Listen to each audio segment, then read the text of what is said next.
আসসালামু আলাইকুম। এক শার্ট কামিজ কাটিং করতেছি।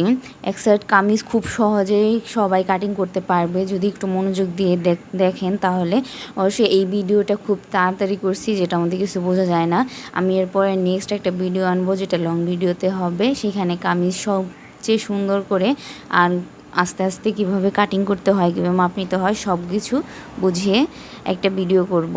এই ভিডিওটা দেখতে থাকেন, নেক্সট ভিডিওর জন্য অপেক্ষা করবেন। ধন্যবাদ সবাইকে, আল্লাহ হাফেজ।